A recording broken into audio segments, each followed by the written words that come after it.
tere! Täna oleme teise osa juures.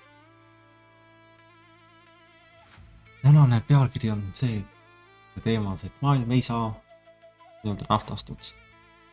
Hormuz, Must meri ja energiatranspordisüsteemi lagunemine. See on see, millest me täna räägime.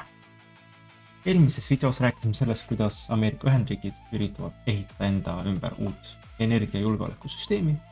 Selle keskmes on Ameerika enda nafta ja gaas, Kanada ressursid, Mehhiko tööstus, Guyana uued naftaväljad ning Venezuela hiiglaslikult, kuid raskesti kasutatavad varud. Tegelikult sinna all läheb kogu Ladina-Ameerika, iga riik nii-öelda võib anda omasuguse panuse Ameerikale, aga need on need, kellele me keskendusime. Selle süsteemi mõte on lihtne. Kui maailm muutub ebastabiilsemaks, peab Ameerika sõltuma võimalikult vähe piirkondadest, mida ta ei suuda kontrollida. Mis on nagu täiesti igatpidi loogiline mõtlemine riigi poolt. Meil võiks ka olla Eestis rohkem sellist loogilist mõtlemist. Meil on ka hea näide tegelikult COVID ajal, et kui meil tekkis energiakriis, ikka pandi kinni, et siis kui palju me sõltusime teistest riikidest ja kui palju me saame ise hakkama. Võiks õppida. Eks me seda näeme järgmise kriisi ajal. Aga ressursside omamine ei on ainult nii-öelda pool võrrandist. Nafta võib maa sees nagu olemas olla, gaas võib olla juba toodetud, väetis võib olla juba valmis, viljasak võib seista sadamas. Kõik see on majanduslikult peaaegu kasutu, kui seda ei saa ohutult, odavalt ja õigel ajal sinna viia, kus seda vajatakse. Ja siit jõuame tänapäeva maailma majanduse ühe kõige suurema, kuid nii-öelda tavaliselt nähtamatu eelduseni. Me oleme aastakümneid eeldanud, et maailma meri on avatud. Et tanker väljub Katarist, läbib Hormuzi väina, sõidab üle India ookeani ning jõuab Jaapanisse või Lõuna-Koreasse. Et viljalaev väljub Odessast, liigub läbi Musta mere ja Bosporuse ning jõuab Aafrikasse või Lähis-Itta. Et konteinerilaev läbib Bab el-Mandebi, Punase mere ja Suessi kanali. Et kindlustus kehtib, et meeskond on nõus sõitma, et sadam töötab, et keegi ei ole merre paigutanud miine. Et laev ei satu drooni, raketi või relvastatud kiirpaatide sihkule. Need eeldused olid üpris kaua nagu normaalsed eeldused ja põhimõtteliselt need ei pidanudki peetudki enam nagu eeldusteks. Kõik arvasid, et see ongi normaalne, me oleme saavutanud harmoonia ja õnds, aga jah. Neid peeti sisuliselt loodusseadusteks. Aga nagu selliste mugavate loodusseadustega sageli juhtub, kestavad täpselt seni, kuni keegi avastab, et nende rikkumine annab talle mingisuguse poliitilise või majandusliku mõju või jõu või eelduse või eelis.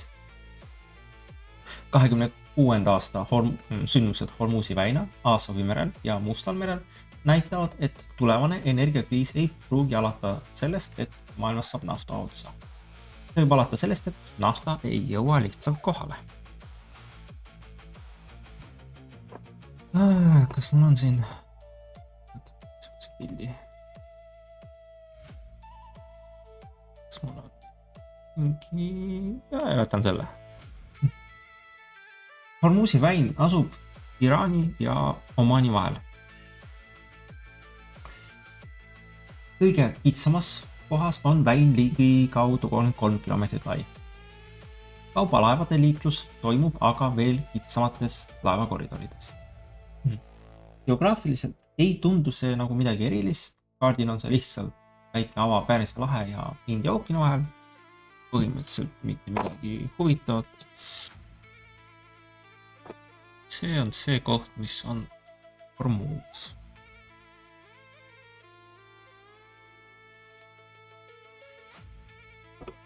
Tada!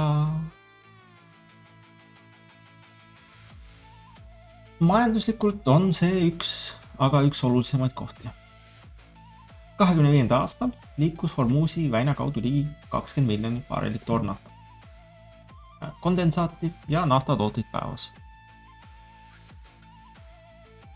See vastas umbes veerandile kogu meretsi kaubeldavat naftast. Lisaks läbi väina ja läbis väina peaaegu viiendik maailma veeldatud maagaasi ehk siis LNG kaubandusest. Umbes 8% Hormuzi kaudu liikuvast naftast suundus Aasiasse. Eriti sõltuvad sellest Hiina, India, Jaapan ja Lõuna-Korea. Seega ei ole Hormuz eelkõige Euroopa ega Ameerika probleem. See on Aasia tööstusmudeli üks peamisi tartareid. Euroopa saab Hormuzi kaudu otseselt suhteliselt väikese osa oma naftast. Kuid see ei tähenda, et Euroopa oleks kaitstud.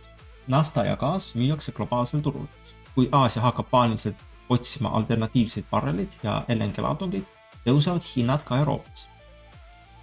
Ja kui Aasia tehas maksab energia eest rohkem, jõuab see kulu lõpuks ka Ameerika või Euroopa tarbijani kallima elektroonika, tekstiili, masina või auto osana.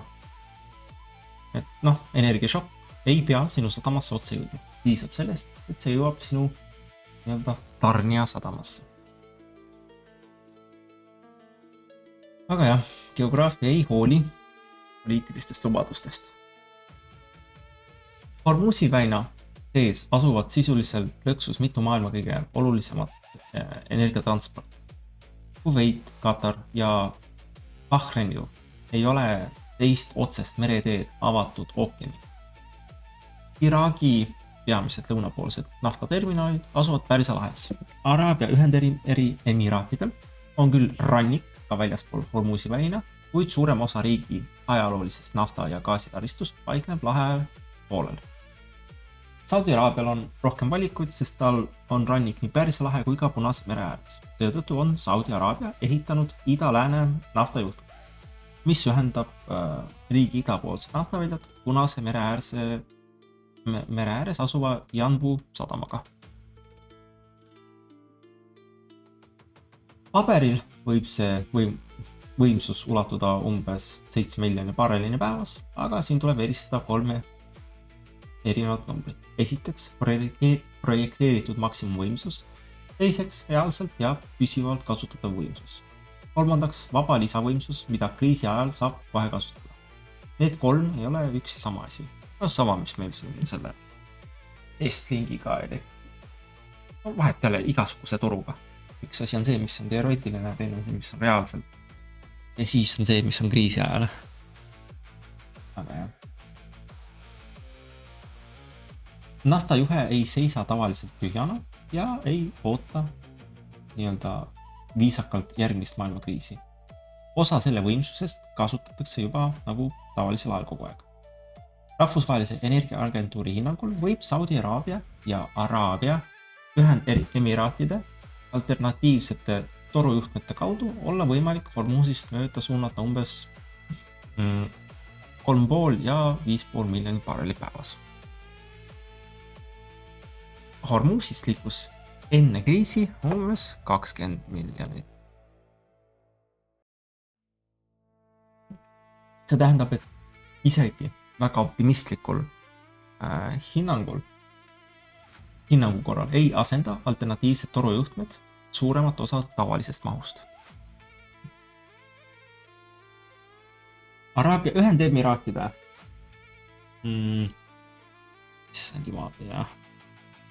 Abshan Fujar torujuhtme koguvõimsus on umbes 1,8 miljonit barreli päevas. Sellest kasutati tavaliselt umbes 1,1 miljonit, jättes kriisi korral ligikaudu 700 000 barrelit võimalikku lisaruumi.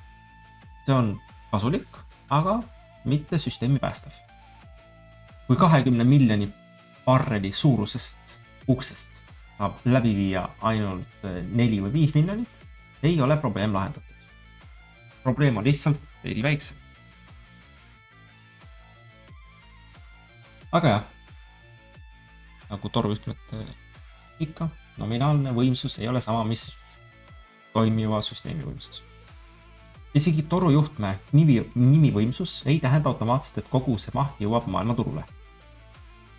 Nafta peab jõudma torujuhtme algusesse. Pumbajaamad peavad töötama. Elektrivarustus peab olema stabiilne. Juhe peab vastama vastu pidama rõhule. Lääneranniku mahutid peavad nafta vastu võtma. Sadamal peab olema piisavalt laadimissildu. Tankerid peavad õigel ajal olema kohal.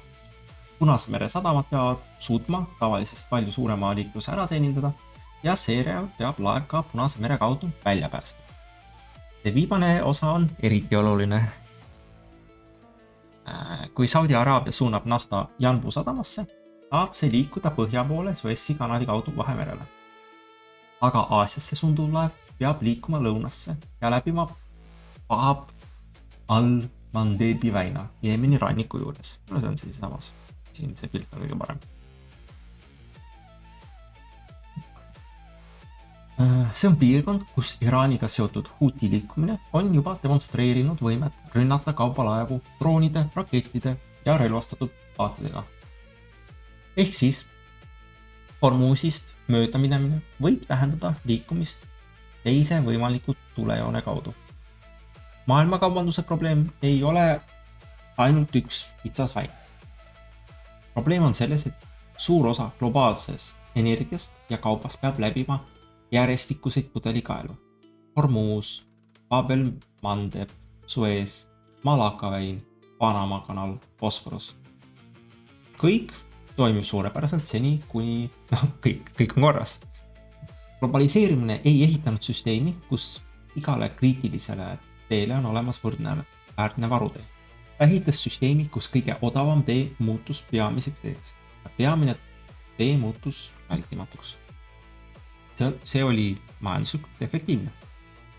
Strateegiliselt oli see natukene nagu ehitada maja ühe uksega ja loota, et tulekahju tuleb alati mõnda teise hoonesse. LNG on naftast veelgi haavatavam. Nafta on äärmiselt oluline, kuid vähemalt teatud piirini asendada. Kui üks tanker ei saa tuua Saudi Araabiast naftat, võib ostja proovida leida paralleid teistes kohtades nagu Ameerika Ühendriikidest, Kanadast, Guajanast, Brasiiliast, Norrast, Lääne-Aafrikast, Venemaalt või mõnest teisest tootjariikidest. Hind tõuseb ja õige nafta kvaliteedi leidmine võib olla keeruline, kuid maailmas on palju erinevaid tootjaid. LNG puhul on olukord märksa jäigem. Veeldatud maagaasi tootmiseks tuleb gaas jahutada umbes -162 kraadini. Selleks on vaja hiiglaslikke veeldamistehaseid. Seejärel on vaja spetsiaalset LNG tankrit. Sihtkohas on vaja terminali, mis muudab vedeliku uuesti gaasiks. Pärast seda on vaja torustikku, mis viib gaasi elektrijaama, tehasesse või tarbijani. Kõik need seadmed on kallid, suured ja aeglaselt ehitatavad. Katar on üks maailma peamisi LNG eksportijaid ning peaaegu kogu tema LNG eksport peab läbima Hormuzi väina. Sama kehtib suurem osa Araabia Ühendemiraatide LNG kohta. 25. aasta läbis Hormuzi umbes 110 miljardit kuupmeetrit LNG, mis moodustas peaaegu viiendiku maailma LNG kaubandusest. Erinevalt naftast ei ole Katari LNG jaoks olemas suurt alternatiivset torujuhet, mille kaudu kaup teisele rannikule viia.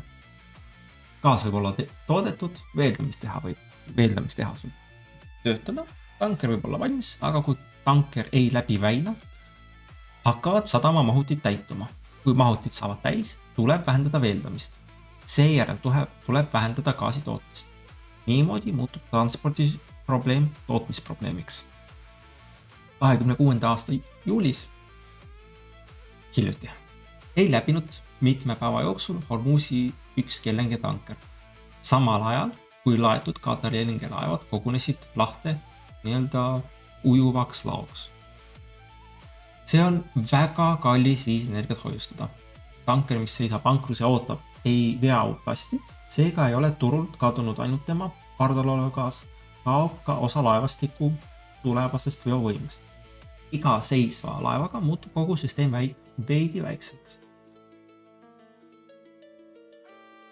Aga kuidas siis nagu väin suleti ilma seda ametlikult nagu sulgemata? Kui inimesed kuulevad sõnu, et Hormuzi väin suleti, kujutab nad sageli ette mingit füüsilist blokaadi. Liini välja ühest kaldast teiseni, uputatud laevu, ma ei tea, sõjalaevade rivi. Ametliku Iraani teadet, et alates homsest ei tohi keegi läbi sõita. Tegelikkuses ei ole sellist täielikku sulgemist vaja. Piisab sellest, et mõned laevad saavad tapamuse, mõni tanker süttib, mõni laev hõivatakse. levivad usutavad teated miinidest, kindlustusmakse tõuseb 10-kordseks, kapten ütleb, et tema meeskond ei ole nõus sisenema, laevaomanik ütleb, et laeva väärtus on $100 miljonit ja ühe lasti kasum ei õigusta selle kaotamise riski. Pank ütleb, et ilma kindlustuseta ei rahastada reisi. Sadama operaator ütleb, et kahjustatud laeva ta vastu ei võta. Ja äkki on väina sisuliselt suletud, kuigi kaardid ei ole nagu ühtki pidevat tõket näha. Ei miinid taolist ega laeva taolist.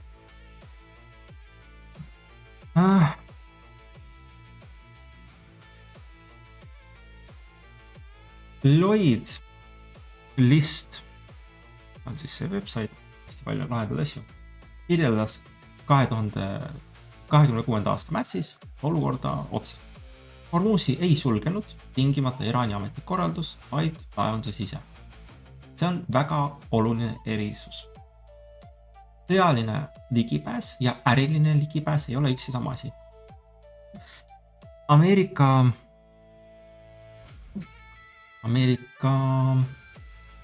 sõjalaev võib olla valmis liikuma piirkonda, kus 5% tabamuse risk on võimeline liikuma piirkonda ka 5% tabamuse riski korral. Kommertstanker ei pruugi olla. Sõjaväe eesmärk on täita missioon.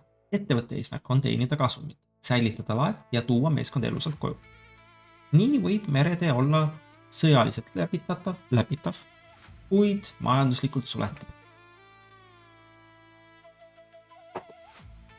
Üks asi on veel, on kindlustus. Kaasaegne laevandus ei toimi ilma kindlustuseta. Laeva omanik peab kindlustama nagu ise laeva. Mitte ise laeva, vaid laeva enda. Kauba omanik kindlustab lasti.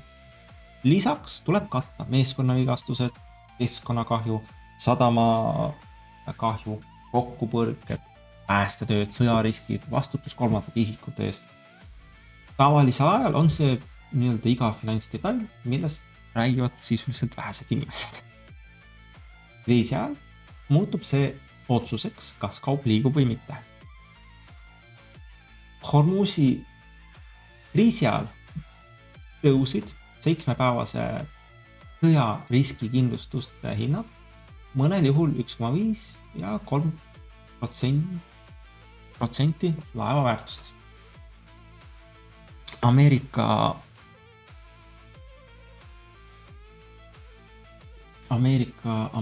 Briti või Iisraeliga seotud laevade puhul võis hind olla veelgi kõrgem. Kui tanker maksab $10 miljonit, võib ühe reisi lisakindlustus maksta mitu miljonit. Ja see ei ole kogu kulu. Lisanduvad suurem meeskonnatasu, turvameetmed, hilinemised, võimalik sõjaline eskort, kallim laenuraha, sadamate lisatasud ning risk, et laev jääb nädalateks lahti lõksu. Siin tuleb parandada üht levinud liialdust. Kindlustus ei kadunud täielikult. Mõned kindlustajad jätkavad kaitsepakkumist, kuid palju kõrgema hinnaga ja rangemate tingimustega.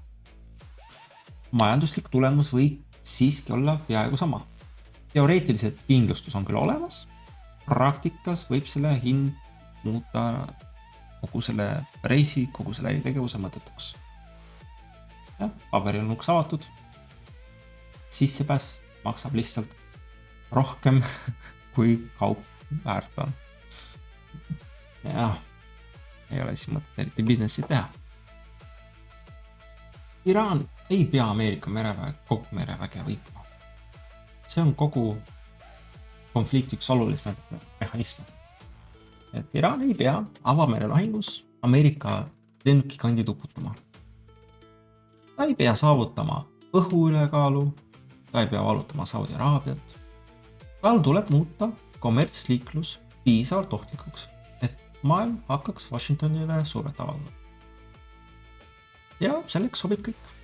Odavad ühesuunalised droonid, laevatõrje raketid, väiksed relvastatud paadid, meremiinid, radarid, luurevõrk, elektrooniline häirimine ja juhuslikud laevade hõimamised.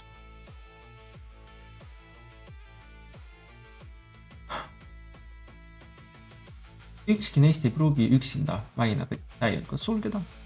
Koos moodustavad nad aga keskikihi, mida eraettevõtted ei soovi kanda. See on asümmeetrilise sõja ideaalne näide. Ühel pool on väga kallis süsteem, tanker, last, kindlustussadam, rafineerimistehas, tarnelepingud ja kogu selle taga olev majandus. Teisel pool võib olla suhteliselt odav droon. Kui droon tabab, võib kahju ulatuda kümnetesse või sadadesse miljonitesse. Kui droon ei taba, peab kaitsja ikkagi kulutama raha selle avastamiseks ja tõrjumiseks. Ründaja ei pea iga kord võitma. Kaitsja peab peaaegu iga kord võitma. Ja see on väga halb kulusuhe.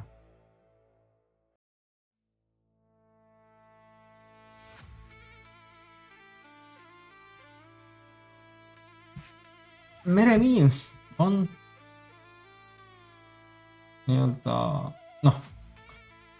ütleme nii, meremiin. Ta võib seal olla meres, ta võib mitte olla.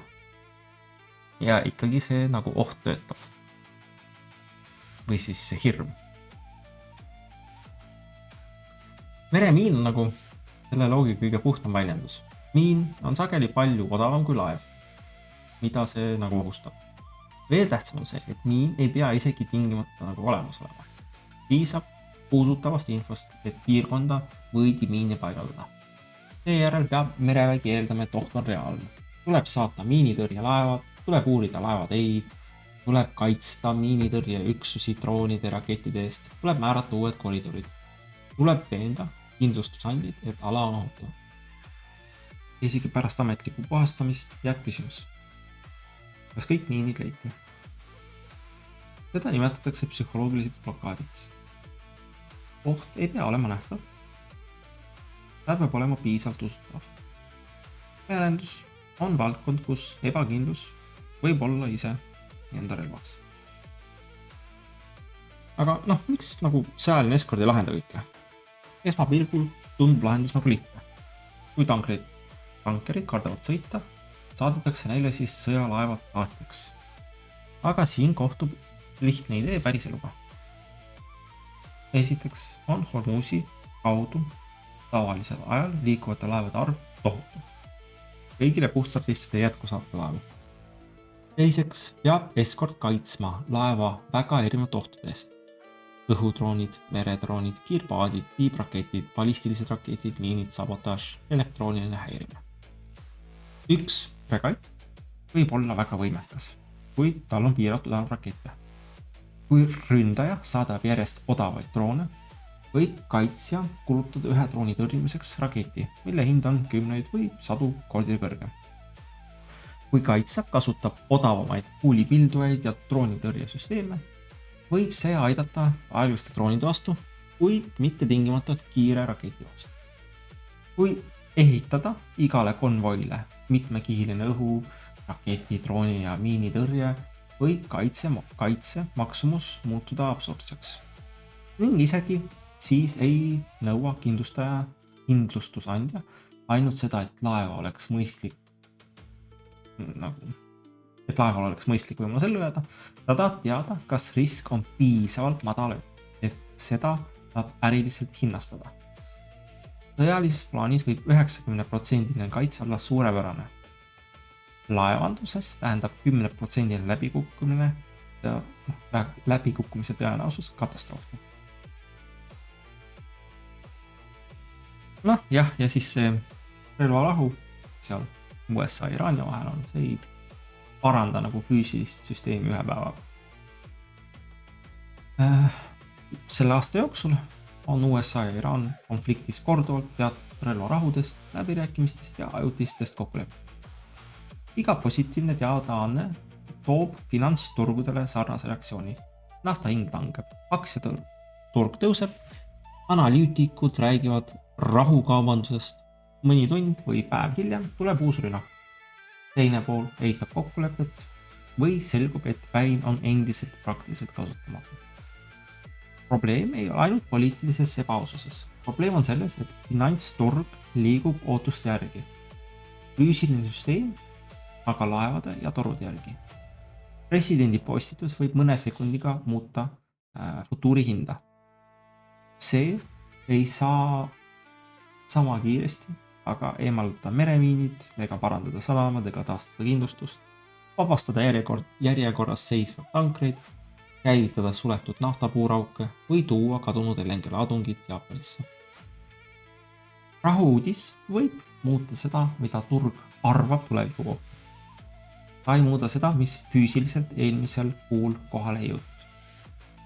Olete võib-olla ka ise kuulnud ka, kus osa majanduskomentaatorid räägivad, et globaalne see futuuride turg, mis on seotud naftaga ja LNG-ga, ei vasta enam reaalsusele. Ja ujuv puhver saab ükskord otsa. Suure tarnehäire alguses ei tunne tarbija alati kohe midagi. Isegi mitte päris kohe, vaid nädalaid kuid mööda minna. Ning järelmõju võib tunda veel paar aastat. Sest nafta on juba merel, rafineerimistehasel on olemas mingi varu, terminalides on mahutid, riikidel on strateegilised reservid, ettevõtetel on pikaajalised lepingud. Esimestel nädalatel jätkavad enne kriisi teele läinud tankrid nii-öelda sadamisse saabumist. See loob mulje, et süsteem peab vastu. Aga tegelikult kasutatakse puhvrit. Kui viimane nii-öelda enne kriisi läinud tanker jõudis kohale, muutub olukord. Uusi lasti ei tule enam samas tempos, varud hakkavad vähenema, rafineerimistehased võistlevad saadaolevate barrelite pärast. LNG ostjad hakkavad üksteisest üle pakku. Mõni vaesem riik jääb laadungist ilma.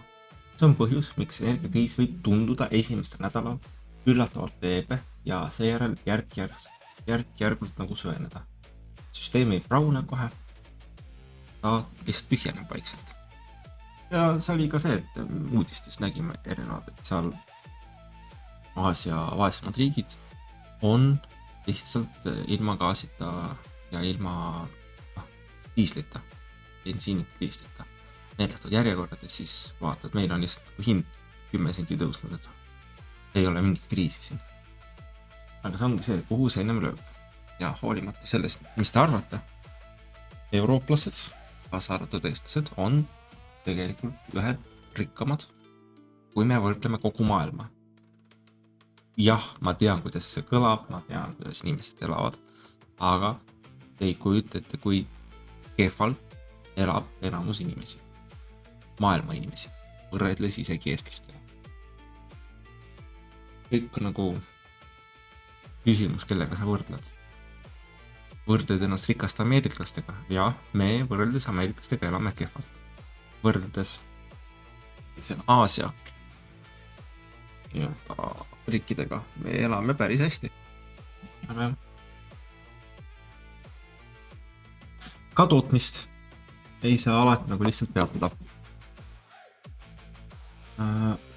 Kui eksport peatub ja mahutid täituvad, peavad tootjad vähendama nafta ja gaasi tootmist. Ka siin kasutatakse sageli eksitavat kujundit. Et nagu keeratakse kraan kinni ja hiljem uuesti lahti. Mõne puurkaevu puhul võib taaskäivitamine olla suhteliselt lihtne. Teiste puhul võib pikaajaline sulgemine põhjustada rõhumuutusi, paha ja parafiini kogunemist, vee sissetungi, korrosiooni, pumpade kahjustusi ning tootlikkuse püsivat vähenemist. See ajal võib puurkaevu sulgeda nagu kiirustades või kasutada ohutuse tagamiseks raskemaid sulgemismeetodeid. Lisaks võivad kahjustada saada elektrivarustus, pumbajaamad, juhtimissüsteemid ja torustikud. Seetõttu tuleb vältida kahte äärmust. Ei ole õige väita, et iga suletud kaev on igaveseks hävitatud, aga sama on vale eeldada, et pärast relvarahu taastub 10 miljoni barreli suurune tootmine järgmisel hommikul kohe. Füüsilisel süsteemil on inerts, ka taastumine võtab aega. See on seoses sellega, et kui meil on siin need uudised, et nüüd on vaherahu ja nüüd ei ole vaherahu, sest algul tuleb parandada, suletud kraanid parandada, siis tuleb kogu süsteem lahti teha vaikselt, võivad tekkida mingisugused probleemid, siis tuleb posti kinni panna, parandada probleemid ja nii edasi. Täiesti nagu tavalise elus ikka.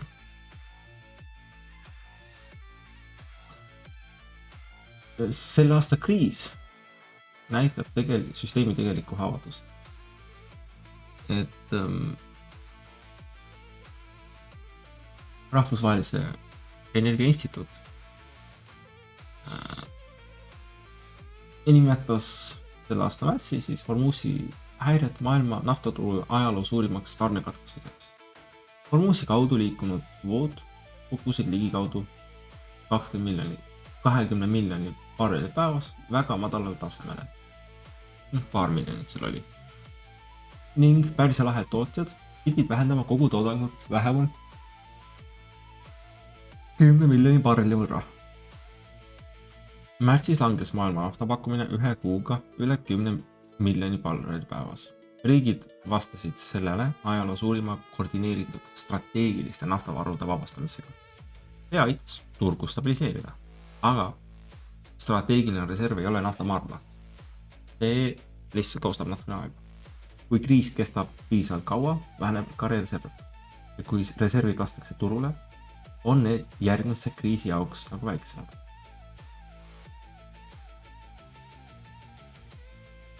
Relvarahu ajal võib tekkida olukord, mis ei ole nagu päriselt sõda ega rahu. Õhurünnakud vähenevad, ballistilisi rakette lastakse vähem, aga Hormuzi liiklus ei taastu. Uus USA blokaad Iraani sadamatel jätkub. Iraan ründab valitud laevu või kehtestab enda navigatsioonireeglid. Kindlustajad ootavad, tankerid ootavad, turud reageerivad igale kuulujutule. See on nii-öelda strateegiline vastustuli. Mõlemad pooled kannatavad, kuid mõlemad usuvad, et teine kannatab rohkem. Washington loodab, et sanktsioonid, blokaad ja Iraani majanduslik kahju sunnivad Teherani järelevalve. Teheran loodab, et kõrge naftahind, kallis bensiin, liitlaste surve ja Ameerika valimispoliitika sunnivad Washingtoni järelevalve. Selline olukord võib kesta üllatavalt kaua. Mitte sellepärast, et kellelegi see ei meeldi, vaid sellepärast, et mõlemad arvavad, et vastane murdub esimesena. Sama loogikat näeme me Ukrainas. Kõik ütlevad, et sõda on kallis ja rahu oleks parem, aga rahu täpne sisu on pooltele vastuvõetamatu. Seega muutub halb status quo püsivaks.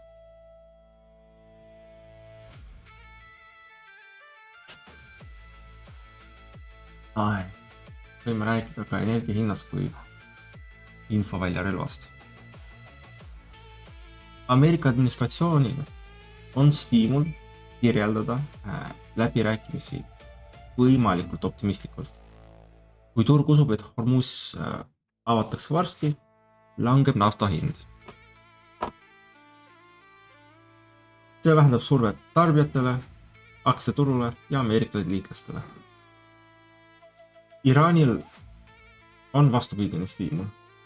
Mida pikema ja ohtlikumana kriis paistab, seda kõrgem on energia hind ning seda suurem on surve Ameerikale ja tema partneritele. See ei tähenda, et kõik avaldused on valed, tähendab, et avalduse tegijal on hinnas otsene huvi. Seepärast tasub energiakriisi ajal vaadata vähem pressikonverentsi ja rohkem laevade liikumist, kindlustushindu, sadamate seisvat tonnaaži, mitu tonni seisab sadamates, tankerite broneeringuid, mahutite täitmist ja füüsiliste naftasortide hinnavahet.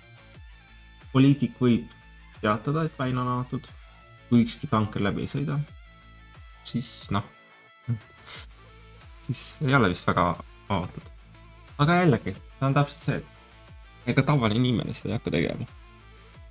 See on jällegi riikide nende kriisi meeskondade tööd. Või siis ettevõtetel, kellel on rahad mängus. Tavaline inimene kuulab uudiseid, vaatab neid Trumpi Twittereid, X-i, vaherunud. Ja kujundab oma arvamusi selle kaudu. aga juulis hakkas süsteem jälle kinni jooksma. Pärast ajutist paranemist halvenes olukord Hormuzi väinas juuli nii-öelda algusest uuesti. USA mis me rääkisin, kus sa oled, mis on juuni.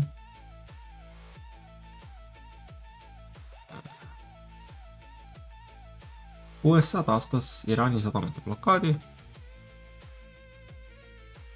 Iraan ähvardas ja piiras liiklust enda reeglite alusel. 19. juunil läbis väina Reutersi andmete järgi vaid näiteks 4 laeva. See on juba tunduvalt vähem. LNG tankereid ei olnud mitme päeva jooksul üldse läbi pääsenud. Samal ajal jätkus Katari ja Araabia Ühendemiraatide terminalides tootmine ning laetud LNG laevada kogunesid nii-öelda lahti. See näitab süsteemi nagu kummalist olukorda. Energia on olemas, laev on olemas, ostja on olemas. Aga tehing ei saa lõpuni toimuda, sest nende vahel asuv kitsas mereala on muutunud poliitilise survevahendiks.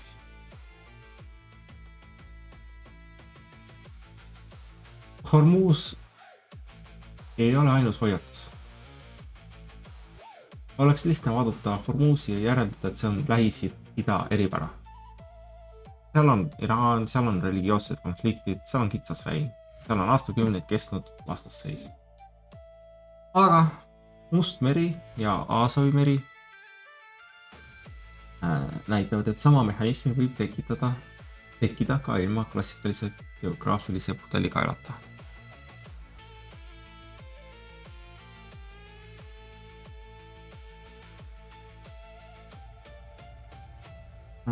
Ukrainal ei ole traditsioonilises tähenduses suurt mereväge. Tal ei ole Mustal merel lennukikandjaid ega suurt hävitajate laevastikku. Ometi on Ukraina suutnud sundida suure osa Venemaa sõjalaevastikust Rimmist kaugemale taanduma ning muuta mitmed merealad Vene sõjalaevadel väga ohtlikuks. Selleks on ta kasutanud laevatõrjerakette, meredroone, kaugmaa õhudroone, satelliitluuret, sidevõrke ja pidevat tehnilist kohanemist. Selle aasta juulis laiendas Ukraina seda loogikat järsku Vene laevandusele. Aasovi meres on nii-öelda liikunud konflikt sinnapoole. Aasovi meri on madal. Selle keskmine sügavus on umbes 7 meetrit. See ei sobi suurtele ookeani tankeritele, kuid sobib väga hästi väiksematele tankeritele. Puist lasti laevadele ja jõgimeri tüüpi alustele. Väga spetsiifilised laevad. Need laevad ühendavad Venemaa siseveeteid Musta mere. Kaubad võivad liikuda Volga ja Doni süsteemist Aasovi mere kaudu Kertši väina ning sealt edasi Musta merele. See on Venemaale kasulik mitmel põhjusel. Aasovi kaudu saab varustada Krimmi ja okupeerida Lõuna-Ukrainat, transportida kütust, vedada teravälja, viia väiksemaid naftalastid suuremate tankritele ja vähendada maanteede ning raudteede koormust. 26. aasta juulis alguses alustas Ukraina ulatuslikku droonikampaaniat selle liikluse vastu. Ukraina teatel tabati umbes 9 päevaga 116 laeva. See number vajab täpsustust väikest, et need olid Ukraina sõjalised väited ning kõigi aluste kahjustusi ei ole võimalik sõltumatult täielikult kinnitada. Samuti ei uputatud 116 laeva. Operatsiooni eesmärk näib olevat olnud aluste kahjustamine või liikluse peatamine, mitte kõigi laevade põhja saatmine. Aga selle majanduslik mõju hindamiseks ei ole vaja nii-öelda 116 trahvi. Piisab sellest, et laeva omanikud otsustavad enam edasi mitte sõita. ja jällegi, sa ei pea nagu laeva hävitama. Nad võivad lihtsalt pihta saada, peatuda, võib mingi tulekahju olla. Mõni võib-olla isegi läheb põhja ka. Aga noh, ütleme niimoodi, et ei hakka need laevad eriti sõitma, kui neid pommitatakse kogu aeg. Ja noh, sisuliselt jah, et see on nagu Musta mere kampaania kõige olulisem õppetund, et suure laeva põhja satmiseks on vaja palju lahtusjõudu või tabamust nii-öelda veeliini alal. Õhutroon tabab sageli laeva nii-öelda ülaosa, silda, juhtimissüsteemi, radarit, masinaruumi, kohal olevaid struktuure, side või navigatsiooniseadmed. Laev võib jääda veepinnale, aga see ei tähenda, et ta saab tööd jätkata. Kui sild on kahjustatud, meeskonnaliige hukkunud, tulekahju puhkenud või navigatsioonisüsteem hävinenud, tuleb laev sadamasse viia. Seejärel on vaja ülevaatus teha, remont, uus kindlustustehing, meeskonnavahetus, võib olla nii-öelda mingisugune juriidiline vaidlus. Laev, mis ei hukkunud, võib ikkagi kuudeks nagu turult kaduda.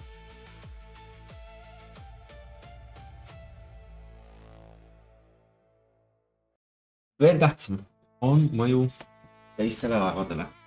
Kui üks tanker saab tabamust, küsivad sadad tankripitajad, kas nemad peaksid olema, miks nemad peaksid olema järgmised.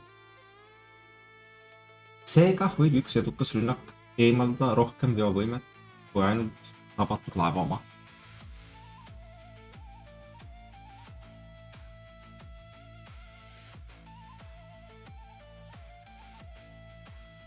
Pärast Ukraina rünnakute algust vähenes Aasovi mere laevaliikluse järgmine. See on loogiline. Venemaa ei teatanud alguses ametlikult täielikust sulgemisest, kuid tööstusallikate järgi piirati sise- ja välisliiklust Kerši väina ning Aasovi tonni kanali kaudu.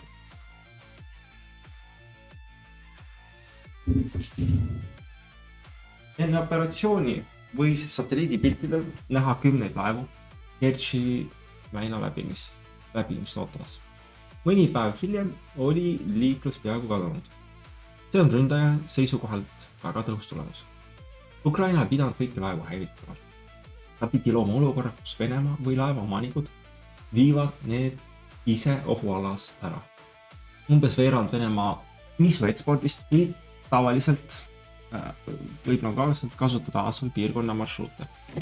Venemaa suudab osa sellest kaubast suunata Musta mere süvasadamatesse, Balti merele või raudteedele. Aga ümbersuunamine ei ole tasuta.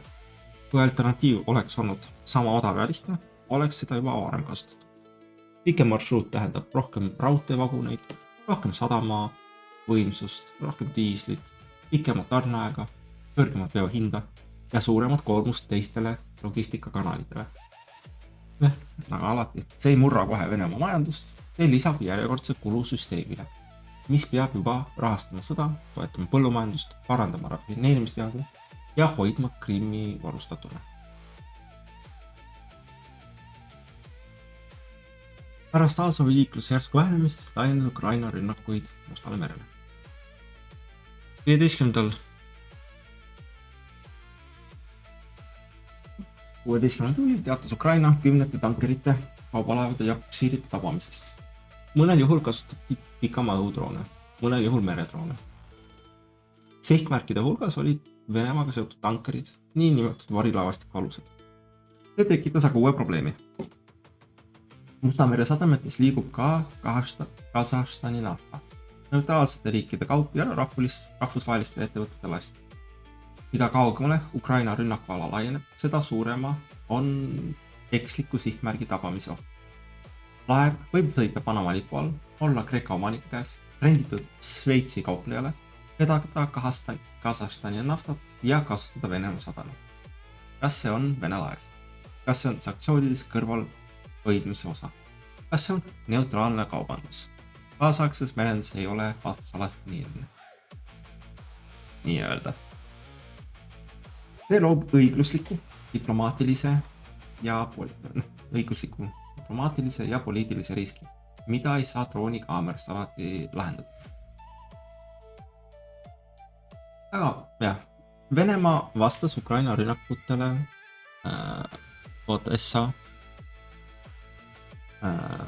Čornomorskile, Nivemõlile ja teistele Ukraina sadamatele suunatud löökide suurendamisega. Rünnati sadamataristut, teraviljaterminale, ladusid, energiasüsteeme ja ka kaubalaevu. Aasta juuli keskpaigaks teatas Ukraina, et Vene rünnakud olid vähenenud tema Musta mere teravilja ekspordivõimekust umbes 1/3 võrra.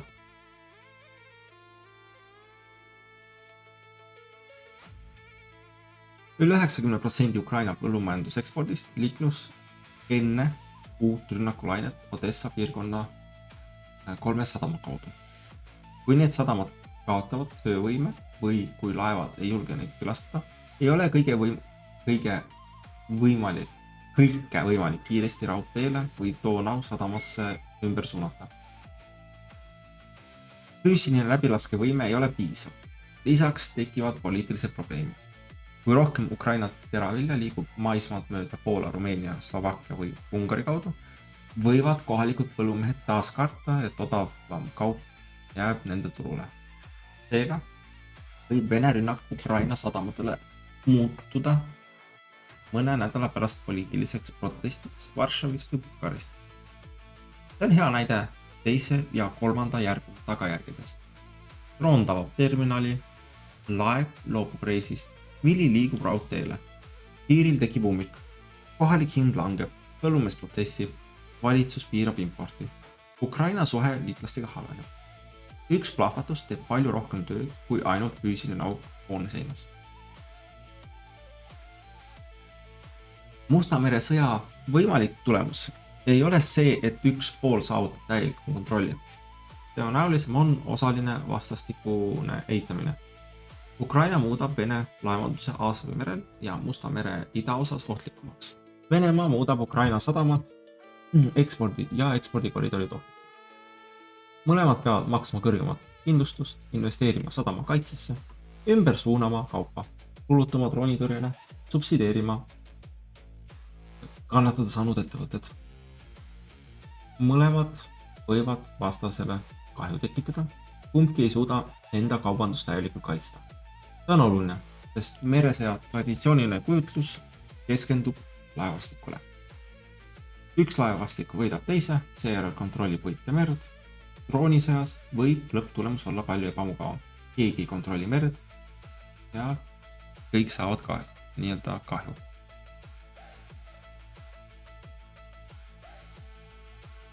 Musta mere kaudu liiguvad nii energia kui ka põllumajandustooted.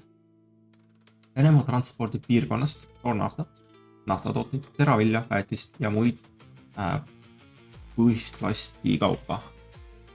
Ukraina ekspordib nisu, maisi, otra, päevalilleõli ja teisi põllumajandustooteid. Kui Musta mere kaubandus saab löögi samal ajal kui Hormuzi kaudu ei liigu normaalselt nafta, LNG ja väetis, hakkavad kriisid üksteist võimendama. Põllumees maksab rohkem diisli eest, väetise eest, elektri eest, transpordi eest ja laenu eest. Samal ajal muutub tema toodangu eksport raskemaks. Seega surutakse põllumajandust mõlemalt poolt.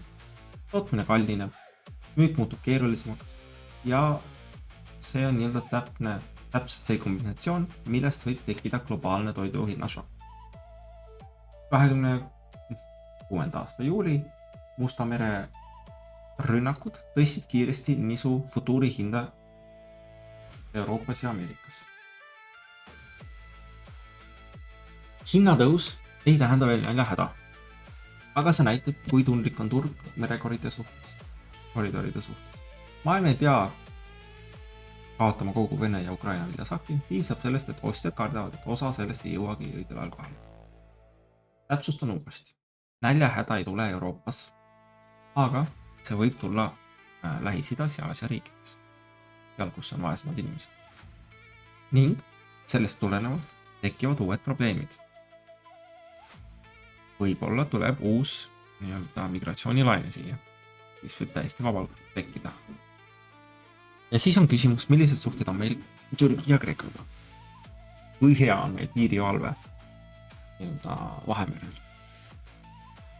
Või on jälle meil need igasugused MTÜd, kes nii-öelda tegelevad väidetavalt inimõiguste kaitsega ja lihtsalt suunavad kõik soovijad Euroopasse otse Saksamaale. Ja nii me oleme jõudnud olukorrani, kus rünnak on muutunud odavamaks kui kaitse. Samas võib öelda tegelikult, et alati on odavam kui kaitse. Hormuz ja Must meri näitavad, et sama tehnoloogilist, näitavad nagu sama tehnoloogilist suundumust. Meretranspordi ründamise võime kasvab kiiremini kui selle kaitsmise võime. Mõni aasta tagasi olid meredroonid sisuliselt eksperimentaalsed seadmed. Tuletan meelde, et nii-öelda drooni sõjaline kasutamine laiemas mõttes on muutunud või on alguse saanud sisuliselt Ukraina sellest Russo-Ukraina sõjast. Jah, ameeriklastel on need Predator droonid ja seal teistsugused, aga need on suured ja kallid. Ma mõtlen nagu siukest laialdas kasutamist ka väiksemates, madalamatel tasemetel. Sõjaväe madalamatel. Aga jah. Aga tänapäeval on neil pigem nendel droonidel nii-öelda pikem tegevusraadius, parem satelliit ja raadioside, paremad kaamerad, tugevam elektroonilise sõjakaitse, suuremad õhkepead ja võime töötada koos õhudroonidega. Me räägime siis meredroonidest. Ka ühe otsa droone ei kasutata enam ainult fikseeritud koordinaadi tabamiseks. Neile lisatakse kaamera reaalajas sideoperaatoriga või automaatne terminali juhis ning tehisintellekt. See võimaldab tabada liikuvat laeva. Sama tehnoloogia muutub järjest kättesaadavamaks. Nüüd on probleem hoopis uus, et need tehnoloogiad on nii kättesaadavaks muutunud, et juba Lähis-Ida terroristlikud organisatsioonid kasutavad neid. Ukraina on üks selle nii-öelda arengu eesliidreid, Venemaa kopeerib ja skaleerib, arendab ka enda asju. Iraan arendab enda süsteeme ning Hutid on näidanud, et isegi mitteriiklik organisatsioon võib kaubalaevandust tõsiselt häirida. Suured riigid, sealhulgas Ameerika Ühendriigid ja Hiina, investeerivad samuti odamatesse autonoomsetesse süsteemidesse. Tänane tipptase muutub mõne aasta pärast tavaliseks. See tähendab, et Hormuz ja Must meri ei ole erandid. Need on nii-öelda demonstratsioonid. Ehk siis see kõik on alles algus. Aga jah, sisuliselt kaitsjale esitatakse võimatu nõue. Kaubalaev on peaaegu ideaalne sihtmärk. Ta on suur, aeglane, tema marsruut on enamasti teada, tema asukohta saab jälgida. Ta peab sisenema kindlatesse sadamatesse ja läbima kindlaid väinu. Tal on vähe relvi või pole neid üldse. Ta on täis väärtuslikku kaupa ning sageli ka kütust.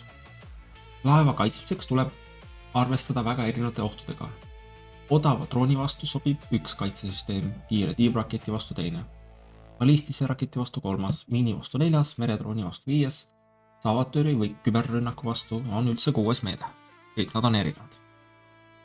Kaitse peab ehitama kihilise süsteemi, ründama peab lihtsalt leidma ühe augu. Kui kaitse paigutab laevale droonitõrje operaatorid, kuulipildajad ja elektroonilise sõjaseadmed, aitab see odavate droonide vastu. Ei pruugi aidata meremiini või üle helikiiruse läheneva raketi vastu. Kui laeva saadab väga kallis õhutõrje fregatt, paraneb kaitse rakettide vastu. Aga odavate droonide parv võib sundida fregati kiiresti kulutama oma nii-öelda piiratud raketivaru. Ja kui kaitse muutub lõpuks piisavalt tugevaks, võib vastane rünnata sadamat, torujuhet või elektrialajaama. Kogu tarneahelat ei saa ühe laeva ümber ehitatud kaitsemulliga kaitsta. See on võimatu.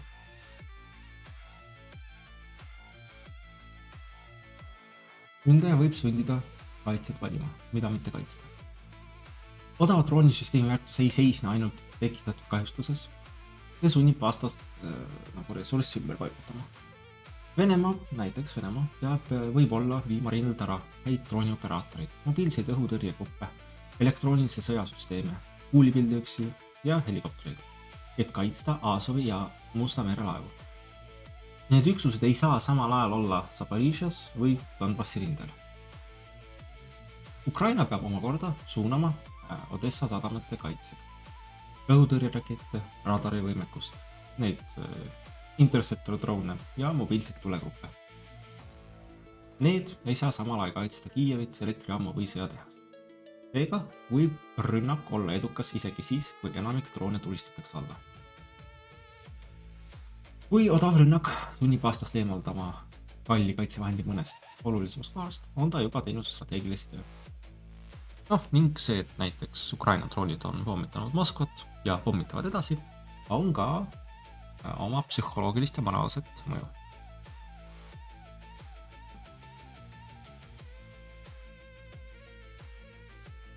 Aga jah,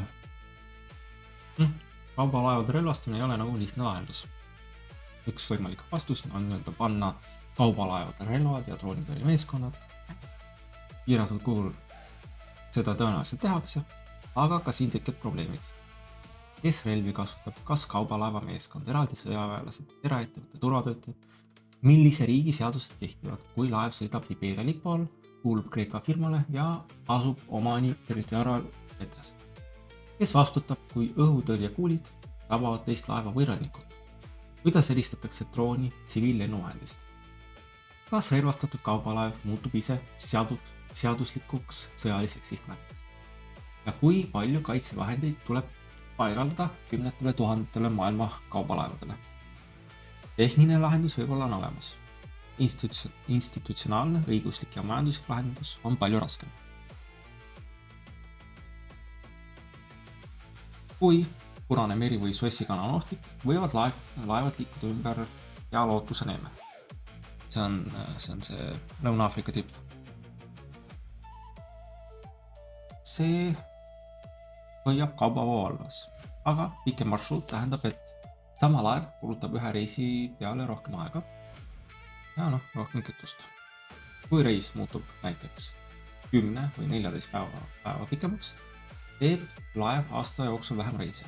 Seega väheneb maailma tegelik laevaveovõime isegi siis, kui ühtegi laeva pole hävitatud. Sama kaubamahu vedamiseks on vaja rohkem laevu, kütust, meeskonnatunde, konteinerid ja kapitali. UNTAC andmetel tõusis hea lootuse neeme kaudu liikuv laeva maht Punase mere varasemate häirete ajal järsult ning Suessi liiklus vähenes umbes 70%. Ümbersuunamine suurendab kulusi, viivitusi ja laevade nõudlust. See on järjekordne näide sellest, kuidas marsruudi häire eemaldab süsteemist võimekust ilma midagi füüsiliselt hävitamata. Laev on alles, ta on lihtsalt 2 nädalat pikemal marsruut. Aga kes siis sellisest maailmast võidab? Kõige ilmsemaks võitjad on energiaeksportijad, kelle kaup ei sõltu Hormuzist. Näiteks Ameerika Ühendriigid, Kanada, Norra, Brasiilia, Guinea ja teatud tingimustel Venemaa.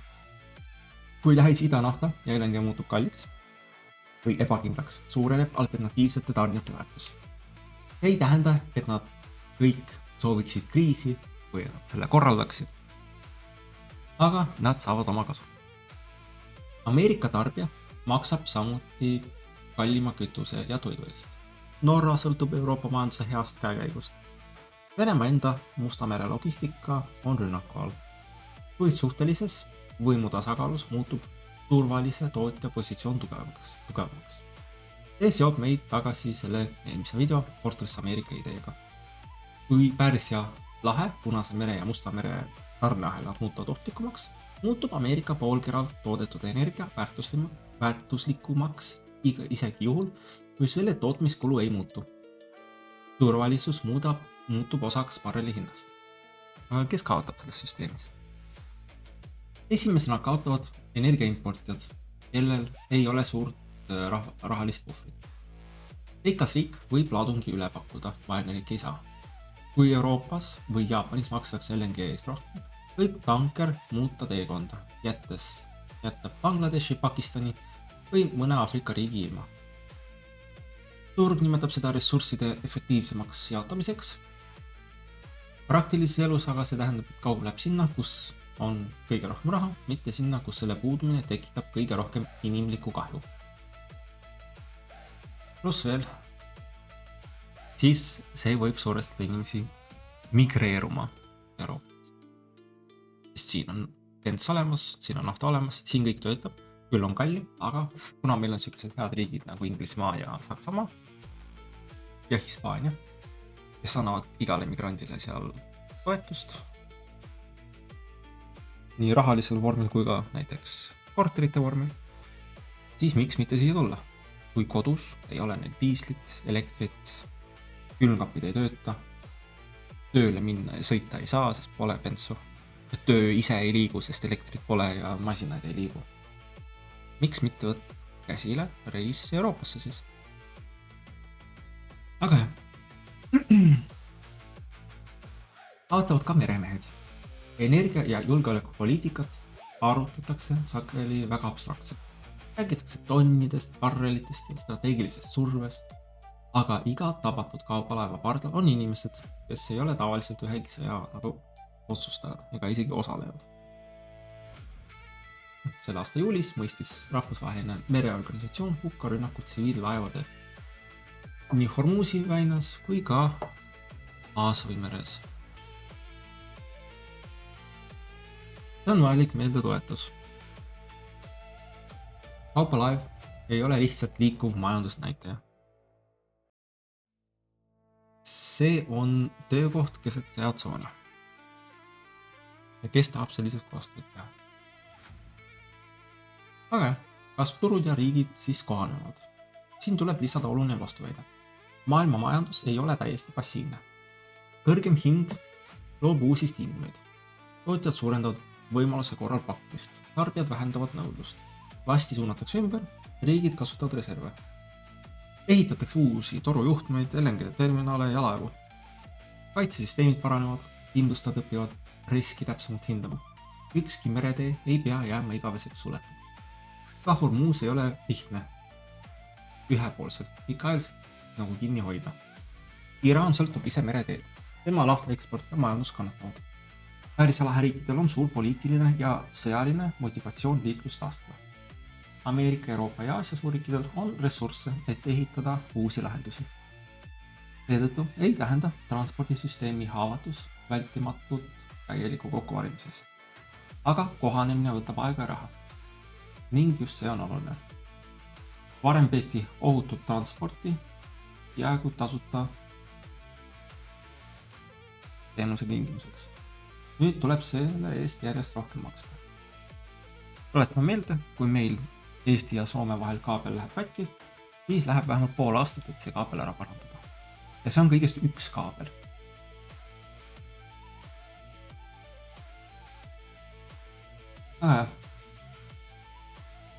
Taristu vastupidavus näeb rahuajal välja väga ebaefektiivne.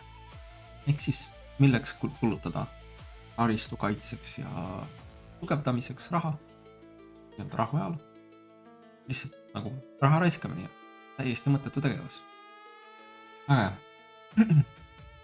Aga tõeliselt vastupidav energiasüsteem vajab strateegilisi varusi, mitut tarnijat, mitut sadama, alternatiivseid raudteid, torujuhtmeid, varuelektrijaamu, suurt miinitõrjevõimet, odavaid saatelaevu, droonitõrjesüsteeme ja üleliigset logistilist võimsust.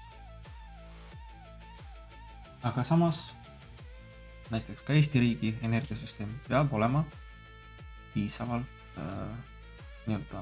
võimeline iseseisvalt hakkama saada. Jah, okei, meil on torud, me importime sisse kõikidelt naabritelt, kõik on väga hea, aga ongi näiteks olukord, kus lihtsalt naabritelt ei ole midagi importida. Meil peab olema maksimaalselt erinev, mitmekesine nii-öelda energia, ma ei tea, portfell on üks sõna, ma ei tea teist sõna, aga portfell jah. Meil peab olema nii tuuleelekter, nii päikseelekter, meil peab olema ka töötav põlevkivi ja heal juhul meil võiks ja peaks olema ka tuumaenergia. Miks me keelame ühte liiki energiat? Mingisugustel kahtlastel poliitilistel poolfanaatilistel mõtetel. Plus veel, kui me arendame erinevaid energialiike, me võime ka ülikoolides õpetada vastavaid spetsialiste, meil võivad tekkida ka uued ettevõtted, kes tegelevad sellega, nende elektrijaamade hooldusega, arendamisega. Seal tegelikult on ainult plussid, kui meil Eestis oleks erinevad energiaallikad, ütleme niimoodi. Jah, see on kallis, jah, eraettevõtted ei taha sellega tegeleda, aga ma näen, et elekter peaks olema nii-öelda riigiteenus. Ja juhul, kui see on riigiteenus ja see on odav, ütleme niimoodi, ainult Eestis olevatele inimestele ja ettevõtetele, siis automaatselt paraneb meie konkurentsivõime, nii nagu kõikidele meeldib rääkida poliitikutele, aga reaalselt nad mitte midagi seda osas ei tee, mis reaalselt parandaksid konkurentsivõimet. Aga jah. Plus veel, lisandub arendustegevus ning lihtsalt riik näeb, ei näe, aga satub parematesse tingimustesse, kui ta ise hakkab arendama enda energiaallikaid ja sellega tegeleb. Aga jah, kõik see näeb muidugi tavalise ajal välja raiskamisena. Miks hoida mahuteid, mida suurem osa ajast ei kasutata? Miks ehitada teine sadam, kui esimene saab hakkama? Miks hoida reservlaevu? Miks maksta kodumaise tootmisest rohkem, kui import on odavam? Miks hoida elektrijaama valmisolekul, kui turult saab tavaliselt odavamat elektrit? Sest sõja ja kriisi ajal selgub, et efektiivsus ja vastupidavus ei ole sama asi. Efektiivsus eemaldab üleliigse. Vastupidavus vajab üleliigse.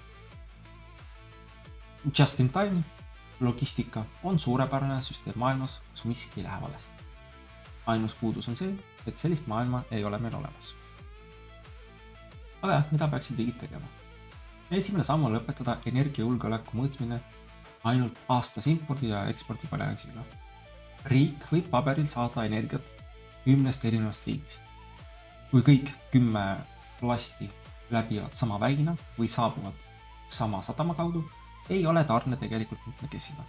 Tuleb vaadata, kust ressurss tuleb, millist teed mööda, millise laevaga, kelle kindlustusega, millise sadama kaudu ja millised sõjalised ohud sellele veel nii-öelda asuvad. Teiseks tuleb kasutada füüsilisi reserve. Mitte ainult toornaftat, vaid ka diislit, lennukikütust, LNG-d ja alternatiivseid gaasivarusid, tähtist, kriitilisi kemikaale, varuosasid ja teatud tööstusgaase. Kolmandaks tuleb investeerida sadamate ja laevateede kaitsesse. See tähendab sensorid, droonitõrjet, miinitõrjet, patrullivõimekust, elektroonilist sõda ja liitlastega kokkulepitud konvoisüsteeme. Neljandaks tuleb ehitada alternatiivseid transpordikoridore. Ükski neist ei asenda täielikult põhiteed, aga mitu piiratud alternatiivi koos võivad takistada süsteemi täielikku seiskumist. Viiendaks tuleb otsustada, milline osa tootmisest peab strateegilistel põhjustel jääma kodumaale, isegi siis, kui import on tavalisel ajal veidi odavam. See ei tähenda täielikku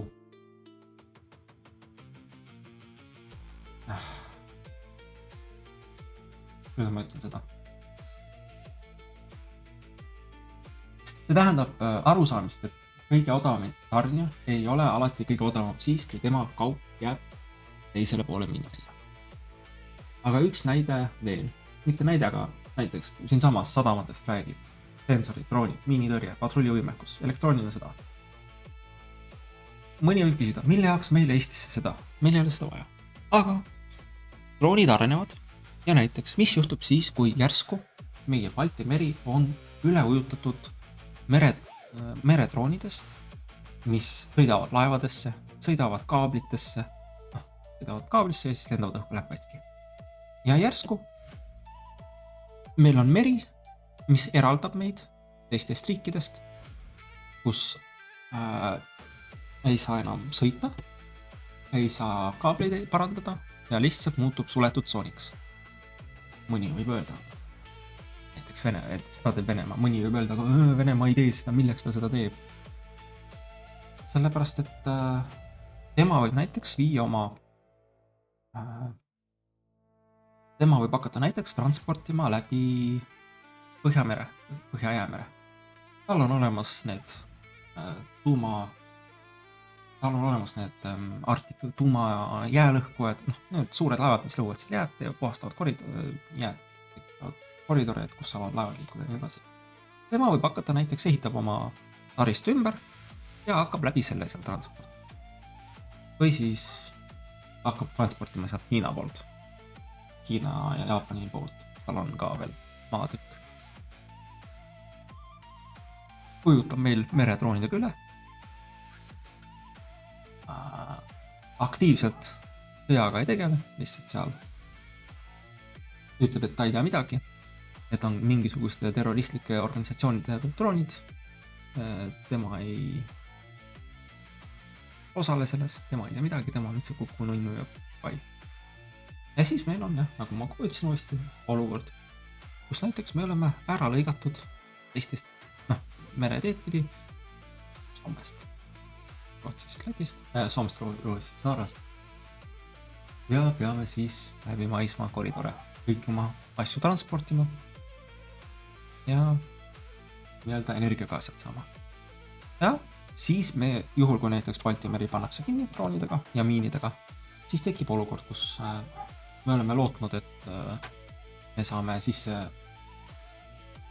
transportida gaasi läbi Läti-Leedu, aga nemad saavad ka läbi LNG laevadega läbi mere, aga kui meri on kinni, nemad gaasi ei saa. Jumal tänatud, et vähemalt mingisugune gaasitoru ehitati Leedu ja Poola vahel, kuid siin tekib oma küsimus. Kas sellest ühest torujuhtmest piisab 3 Balti riigile? Ilmselt ei piisa. Aga jah. Eestile ja Baltikumile antav hoiatus. Siin räägin.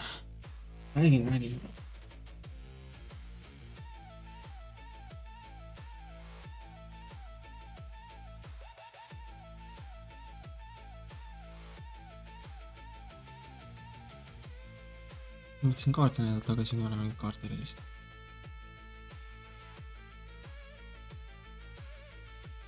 Nojah. Ja siin mingit relist kaarti ole.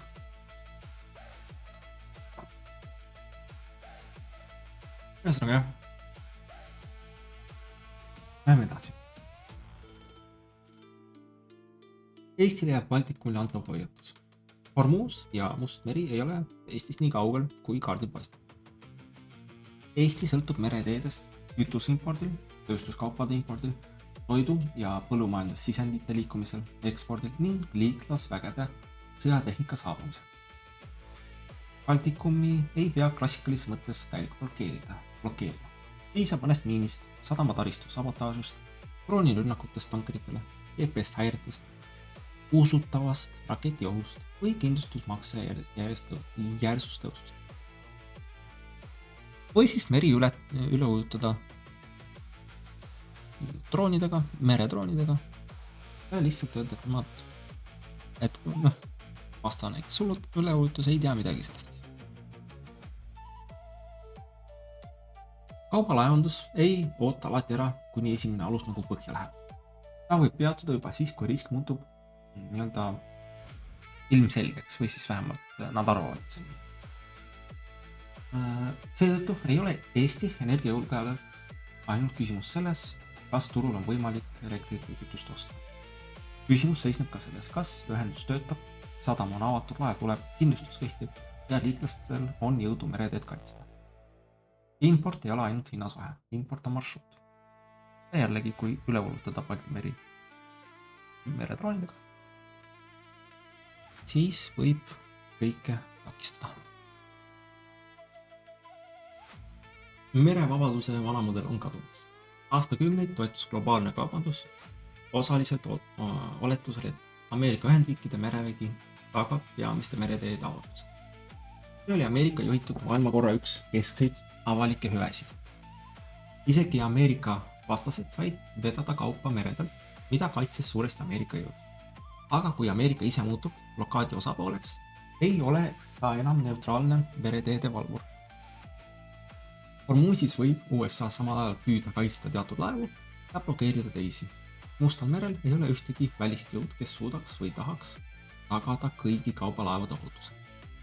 Maailm liigub seega universaalselt avatud meredelt piirkondlikult kaitstud koridoride poole. Sinu laev võib läbida, kui sa oled õiges liidus, kasutad õiget kindlustajat, maksad õiget tasu, saad sõjalise eskordi või ei kuulu vale riigi sanktsiooni nimekirja.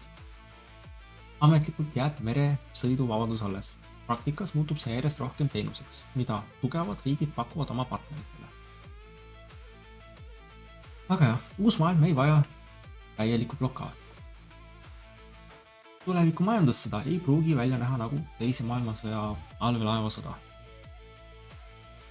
Ründaja ei pea uputama miljoneid tonne laevu, ta võib tabada mõne laeva kuus, rünnata aeg-ajalt sadamat, levitada miiniohtu, häirida GPS-signaali, sundida kindlustajat hinda tõstma, sundida laeva pikemat teed valima, sundida riiki kasutama strateegilisi reserve, sundida vastast paigutamas sadu õhutõrjesüsteeme majandusobjektide kaitseks. Iga üksik samm võib tunduda piiratud, koos muudavad need maailma majanduse aeglasemaks, kallimaks ja poliitilisemaks. See ongi uus blokaad, mitte tingimata nähtav sein merel, vaid piisavalt suur risk, et süsteem hakkab ise ennast piirma. Äge. Hormusi ja Musta mere õppetund on lihtne, kuid ebamugav. Maailma energiajulgeolekut ei määra ainult see, kui palju naftat, gaasi või kivisütt maa sees leidub. Määrab ära kogu ahel. Tootmine, töötlemine, ladustamine, transport, kindlustus, sadamad, elektrivarustus, finantseerimine ja sõjaline kaitse. Süsteem on nii tugev, kui tema kõige haavatuva vältimatu lüli. Hormuz näitab, kuidas piirkondlik riik võib odavate asümmeetriliste vahenditega hoida surve all tervet maailma majandust. Must meri näitab, kuidas riik, kellel ei ole suurt klassikalist mereväge, võib droonidega muuta kaubateed ohtlikuks ja sundida vastast enda laevu eemaldada. Mõlemad näitavad, et meretranspordi ründamine on muutunud lihtsamaks kui selle täielik kaitsmine. Ja mõlemad näitavad, et laeva ei pea uputama. Piisab, kui laeva omanik otsustab, et homme ta enam ei sõida mööda seda teed.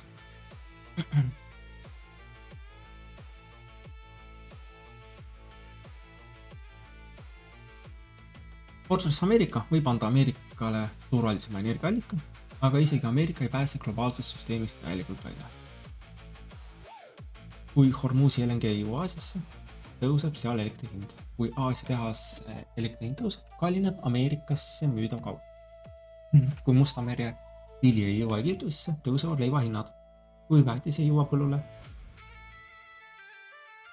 väheneb järgmise aasta saak. Kui tanker sõidab mööda Aafrika, sõidab ümber Aafrika, kaob osa maailma laeva võimsusest. Kui valitsus subsideerib energiat, kasvab riigivõlg. Kui keskpank võitleb inflatsiooniga, kasvavad intressid. Nii liigub merel alanud kriis sadamast tehasesse, tehasest farmi, farmist poodi ja poest valimiskasti. Selle seeria kolmandas osas vaatamegi, mis juhtub siis, kui transpordikriis muutub majanduskriisiks.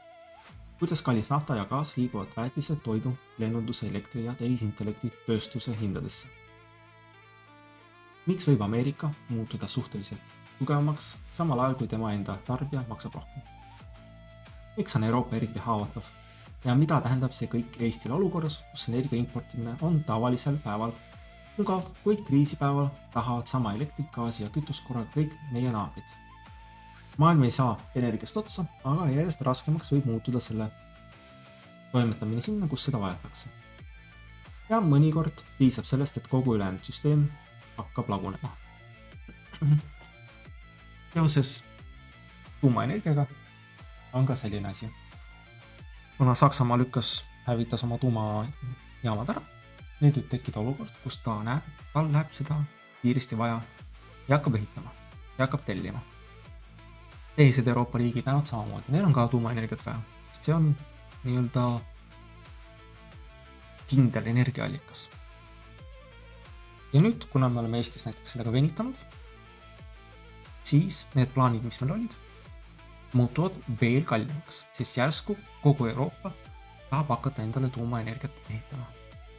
Ja siis meie nii-öelda see tuumaenergia plaan liigub veel 10 aastat tulevikku. Väga hea. Jätke meelde, lapsed. Te väärite seda valitsust, mis teil on.